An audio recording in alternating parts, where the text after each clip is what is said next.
I am Kosti Bhumakshi and you are watching me on your favorite YouTube channel Aryan Academy।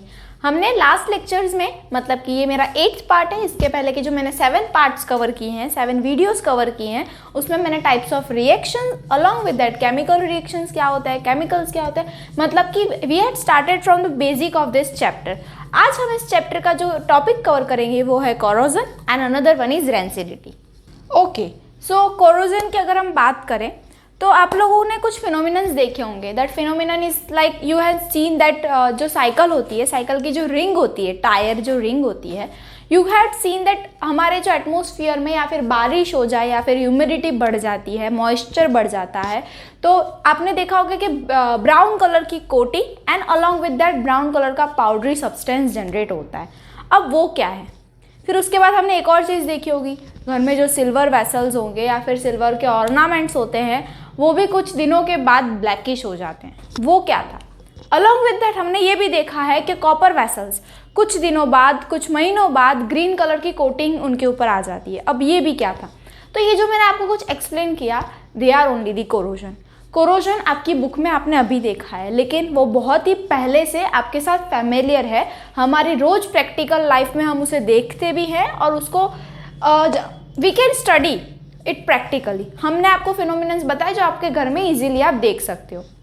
और अगर हम एक common language की बात करें तो हम ये बोलते हैं कि लोहे पर जंग लग गई। अब ये लोहे पर जंग लग गई मतलब it is a rusting of iron.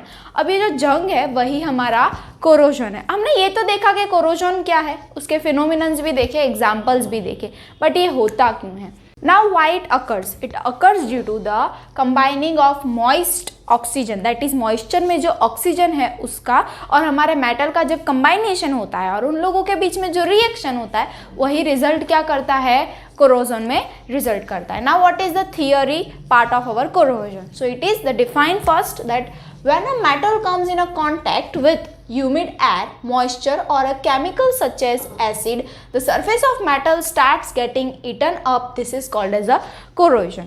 अब यहाँ पर जो लिखा है वो मैंने एक्सप्लेन किया, दैट इज सेम था।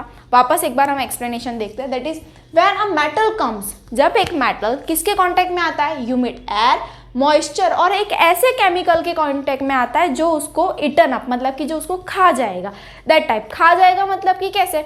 अगर मैं बात करती हूँ कि एसिड जब एक मेटल पे गिरेगा तो it will do, it will eaten up. Eaten up का मतलब है कि वो उसे खराब कर देगा।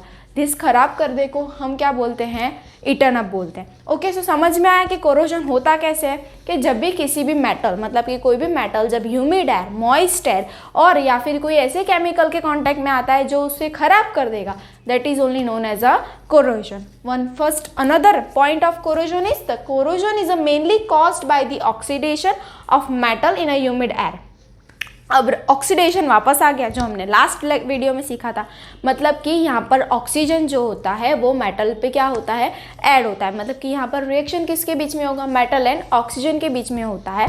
दैट्स द रीज़न कि वापस कोरोजन होता है। Now the most common example is rusting of iron. Rusting of iron का मतलब है कि किसी भी आयरन की सब्सटेंस, मतलब कि वो शीट हो सकता है, रॉड हो सकती है, बट अगर वो मॉइस्ट एयर के कांटेक्ट में आती है या फिर ऐसे किसी भी केमिकल के कांटेक्ट में आती है जो उसे खराब कर देगा, तो वो क्या होगा? रस्टिंग ऑफ आयरन होगा। Okay, first due to the corrosion silver ornaments became black, a green coating gets. ये सब मैंने आपको पहले ही एग्जांपल बताया कि सिल्वर ऑर्नामेंट्स जो होते हैं वो ब्लैक हो जाते हैं, कॉपर के वेसल्स जो होते हैं वो ग्रीन कोटिंग जनरेट करते हैं।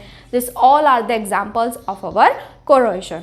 Now corrosion also causes a damage to our things. कौन सी चीज़ें डैमेज होती है? That is vehicles, bridge, iron rails, ships and other metal structures.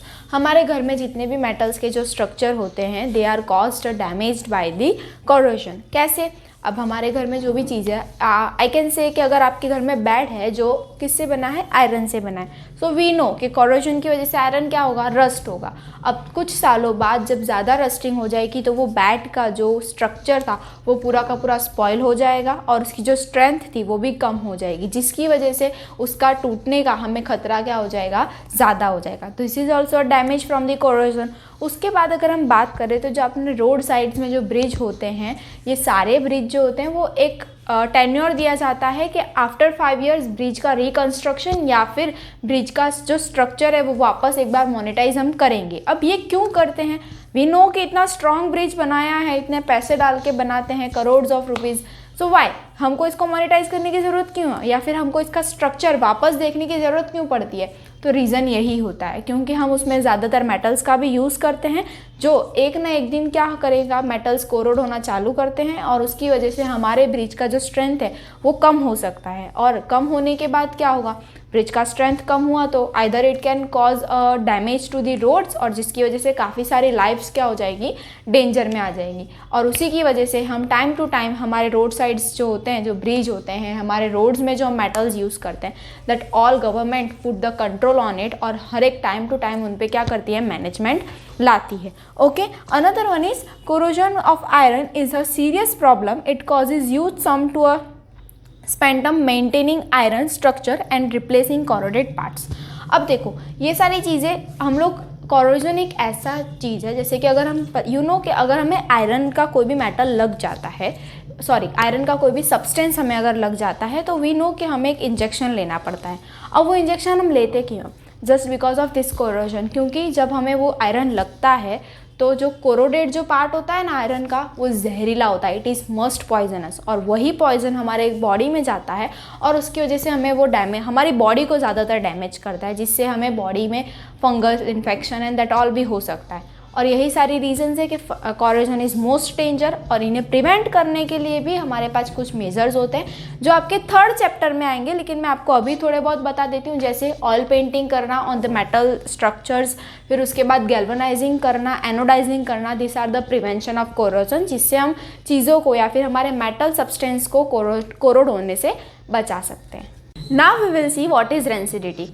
हमने कोरोजन में ये देखा कि मेटल्स जो होते हैं वो मॉइस्चर की वजह से या फिर एटमॉस्फेयर में जो ऑक्सीजन है उसके साथ ऑक्सीडेशन करके वो खराब होते हैं, मतलब कि कोरोड होते हैं, जंग लग जाता है। अब इसी तरीके से हमारा जो फूड है, फूड का मतलब हम जो खाना खाते हैं वो भी क्या होते हैं, खराब होते हैं, स्पॉइल होते हैं। हमारे घर में जो फूड होता है काफ़ी टाइम तक अगर वो पड़ा रहेगा तो वो क्या हो जाएगा, खराब हो जाएगा।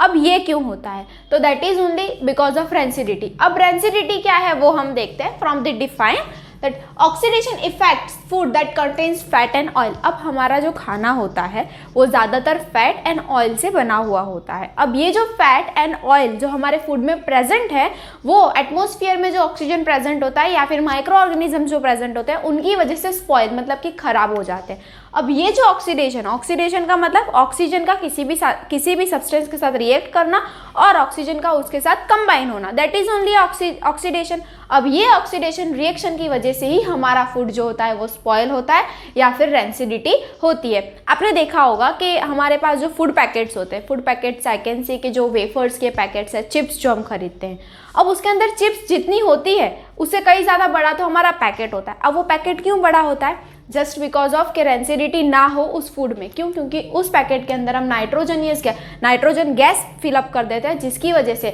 अंदर जो फूड होता है वो काफ़ी दिनों तक स्पॉइल नहीं होता है, मतलब कि खराब नहीं होता है। एज चिप्स जो होती है वो फैट एंड ऑयल से सबसे ज़्यादा कंटेन होती है। अब यही फैट एंड ऑयल की वजह से वो क्या हो जाएंगी, रेंसिड हो जाएगी। And to prevent this rancidity the company और we put the nitrogenous gas in the packets. Okay, समझ में आया? अब थियरी पार्ट देखते हैं। that when food items such as snacks like puri, chakri, chawana prepared using fat and oils are kept longer period, they develop an unpleasant smell and taste. खराब होता है हमारा जब फूड, तो हमने देखा है उसका टेस्ट एंड उसका स्मेल दोनों ही खराब हो जाता है। और वी कैन से कि अगर रेंसिडिटी हुई है तो what are the indicators? So indicators is the taste and the smell. अगर टेस्ट एंड स्मेल अनप्लीजेंट है या फिर हमें लगता है कि कुछ अजीब स्मेल आ रही है खाने में से, सो वी कैन से कि खाना कैसा है, स्पॉइल हो चुका है या फिर रेंसिडिटी यहाँ पर हो चुकी है। Okay, another one is then we say that food item has become rancid. ये मैंने आपको बताया। One can reduce the rate of rancidity by keeping the food items in airtight container. Doing so slow down oxidation of food. Airtight container यहाँ पर हम इसीलिए use कर रहे हैं रेंसिडिटी को प्रिवेंट करने के लिए, बिकॉज अगर एयरटाइट कंटेनर होगा तो एटमॉस्फेयर की जो गैस है वो और जो हमारे कंटेनर के अंदर जो गैस है वो जल्दी कांटेक्ट में नहीं आएगी, जिसकी वजह से ऑक्सीडेशन रिएक्शन नहीं होगा, तो रेंसिडिटी भी क्या हो जाएगी, प्रिवेंट तो नहीं होगी बट काफ़ी समय तक नहीं हो पाएगी। Okay, another one is packets of chips are flushed with a nitrogen to prevent the chips from become rancid. ये मैंने आपको पहले ही बताया कि जो भी हमारे फूड पैकेट्स होते हैं उनके अंदर नाइट्रोजनियस गैस भरी होती है, जिससे हमारा फूड के अंदर का जो पैकेट के अंदर का जो फूड है वो रेंसिड नहीं होता है, मतलब कि स्पॉयल नहीं होता है। This is our rancidity. और इसके पहले हमने जो कोरोजन देखा, दोनों ही टॉपिक्स में आपको कोई भी डाउट हो या फिर पूरे चैप्टर में आपको कोई भी डाउट हो तो you can write it in the comment box.